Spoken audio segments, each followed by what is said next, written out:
Hello, this is Mike here with All Terrain Family. Behind me is our pump track, our backyard pump track, which we're just getting all tuned up for the season and just in time for Lightning Dragon's birthday party. Bikes are out on the ground. Let me show you the bikes that we got here. This is Lightning Dragon's pump track bike. This is Rocket's bike, his do everything bike. Here's my pump track bike. Yeehaw! Let's see, here's my beer run bike.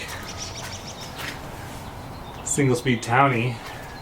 Here's Lightning Dragon's mountain bike. Well, for now. Here's a spare purple bike that we've got for guests that come over. Helmet. Burley trailer. Nobody rides in that anymore. Here's Lightning Dragon's other pump track bike. Missing a wheel. Here's my old mountain bike. Missing a lot of things. And that is all the bikes that we have in the yard. There's more in here. Here is my main mountain bike. Got a broken spoke. Gotta fix that. And here's my other mountain bike. Custom steel hardtail. Danielle's mountain bike. Danielle's townie. And that is really all the bikes that we have at this house. All right, let's talk about bikes for a second. Well, specifically kids' bikes. And I want to tell you why I chose this bike for Lightning Dragon. He's 8 years old. He's like 55 pounds, about yay tall. He's been riding bikes since he was real little. Since he was 2, we got him a Strider bike, which just teaches him balance. When he turned 3, we got him a 12-inch pedal bike, and he just took to it right away. When he was 4, we got him a 16-inch pedal bike, and then a couple years later, we got a 20-inch mountain bike. And all those bikes are a huge compromise. I mean, you want something that's going to be durable, that they can ride, that fits, that's not too heavy and not too expensive. But there aren't too many bikes like that that are both not heavy and not expensive. So we went with heavy because, frankly, they're just going to be tooling around the streets, the park anyway. So it doesn't really matter that much. Plus, they're bomb-proof and they last forever. With this bike, though, we're going to get into more longer rides and mountain bike rides and dirt trail rides, and he's going to hopefully start learning a little bit more technical mountain biking, developing some fitness and some skills in that regard. So I wanted to get him a bike that was big enough to fit him for a couple years, light enough that he wasn't lugging around a boat anchor, and had like real mountain bike parts. Because a lot of bikes, they have an old school quill stem, they'll have a one-piece bottom bracket, they'll have bolt-on hubs, and that's just, the stuff just, it's, number one, it's really heavy and doesn't perform well, and it just doesn't work for mountain biking and like switching out parts when you need something bigger because you can't find a quill stem. It's hard, and frankly, the one-piece bottom brackets weigh a ton. So I found this Cannondale Cujo 24 Plus. It's an aluminum frame, and it has all mountain bike parts. They're not all high-end mountain bike parts, but they're all real mountain bike parts. And you know, when something wears out or he outgrows something, I can just go down to any bike store or raid any of the bikes that I have or the tub of bike gear I have up there and put new parts on it. He'll need, hopefully this will fit him for a couple years, so he'll need wider bars at some point and a longer stem at some point, maybe a different saddle. The rear hub is 135 spacing, has a real regular derailleur and derailleur hanger. The bottom bracket is a 73 millimeter bottom bracket. Real disc brakes and disc brake tabs like a regular mountain bike. Regular front hub like a real mountain bike. It even has rack and fender mounts, eyelets at the rear and the front for racks and fenders. It has a real headset, a real threadless headset. It has a regular threadless stem and regular mountain bike bars, regular mountain bike shifters. Again, those aren't like high-end parts, but I can very easily replace them with high-end parts. Like if one of my mountain bikes goes out of service, which is probably going to happen, I can just swap those parts onto this and make it a primo bike. So really stoked about that. It is a fully rigid bike, so it has no suspension front or rear. I wanted that because in the 24-inch size, if you want to get a suspension fork, it's going to be expensive. $1,000, $1,600 to get a good suspension fork from one of these. Otherwise, they're heavy and they're not that great. And I don't think they're going to provide him any real benefit.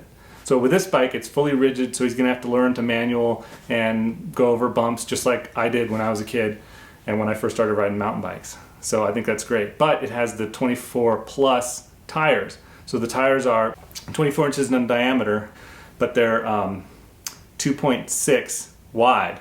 And that's a bit wider than regular mountain bike tires are 2.2 to 2.3. But it's on a really wide rim, so the rim is like 40 or 50 millimeters wide, so it makes the tire that much wider. Theoretically with this, you can run lower pressure so that it'll absorb bumps and get better traction. All in all, I think it's a pretty good bike. It lists for $500. Everybody has it for $450. I got it at REI for $450 minus my $150 dividend minus a $25 gift card. Out the door, 318 professionally installed. It looks pretty great. All the bolts are tight. Everything looks awesome. I'm super stoked. There are a few things I'm going to replace on this bike right away. Number one is it's got tubes in it right now. Now tubes are great. They're easy to use, easy to mount, but if you got a kid who's riding all over Tarnation around here, he's going to get goat heads in them, and we're going to be replacing those tubes all the time. And I don't like doing that. So I'm going to put tubeless in it. Now, basically what tubeless is you pull out the tube, you put a new valve stem in where the tube goes, and then there's this special tape that wraps around and seals up all of the spoke holes. And so this is the valve stem. It goes in so you can fill it up. This is also a Schrader valve or a Presta valve. What's on the bike are now Schrader valve tubes, which are absolutely no good. So I've got this. This is an Orange Seal product, but there are many other options. So then once you've sealed up the rim, you add sealant to the tires. This is a liquid sealant, latex-based sealant. You add that to the tire and inflate it with a compressor. It seals in, and then any punctures will get sealed by the liquid sealant. Works really well. Plus it allows you to go at a lower pressure. The lower pressure allows the tire to squish, and if you happen to hit the rim on something, it won't pop the tube, which is called a pinch flat. Second thing I'm going to replace are the pedals. It's got cheap plastic pedals on it right now. I'm sure they're the same pedals that are on all those other bikes. But I found these. These are from Chromag. This pedal is called Radar, and it is number one, orange. The accent colors on the bike are orange. Perfect. It is a modern, nice modern pedal with, I assume, cartridge bearings in there. It has all these little cleats which will grip into his shoe so he won't slide off of it, and let him manipulate the bike from his feet a lot better. So I'm going to put these on. These are probably a little bit heavier than what's on there, but I think they're going to perform a lot better. The other thing he needs, this bike has water bottle bosses. So the frame is big enough for him to have a real water bottle, which is great. So I happen to have sitting around a nice water bottle cage. Nice little steel or aluminum water bottle cage, and a nice water bottle that also is orange and also matches the accent color on the bike.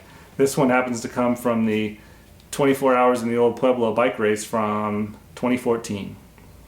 So he's going to have not only a matching water bottle, but an awesome matching water bottle. So the last thing I'm going to do on the bike before he even sees it is put on a chainstay protector. Now, this is to protect the chainstay of the bike from the slapping of the chain, both from the top and the bottom, because it's got a real derailleur and you're shifting a bunch. That'll tend to clatter around and ding up the paint on the chainstay. It's not a huge problem, but it's annoying and noisy, and it just makes it look crappy. So you can buy these things from the store. They're usually like neoprene or something with Velcro, and they don't really work that well. They could get caught up in the chain, or you could snag them with your heel. So what I like to do is a lot simpler.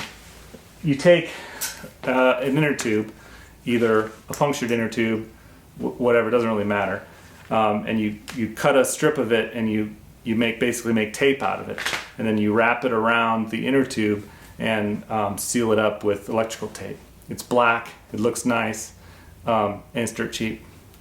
So I'll be doing all that before Lightning Dragon even sees it, and hopefully it'll be a good birthday party and he'll love it and he'll be stoked, and then we'll ride bikes all summer and shred Tahoe and Reno and have an awesome time. Thanks for watching. If you want to see more bike videos like this, if you want to see more action with the bike once he gets it, if you want to see how to do the maintenance items that I mentioned, making the chainstay protector, doing the tubeless, and mounting up pedals, then hit the subscribe button down there and you'll get all of our stuff in your feed every day. Well, not every day. It'll be fairly often though, hopefully. Anyway, thanks for watching and happy trails.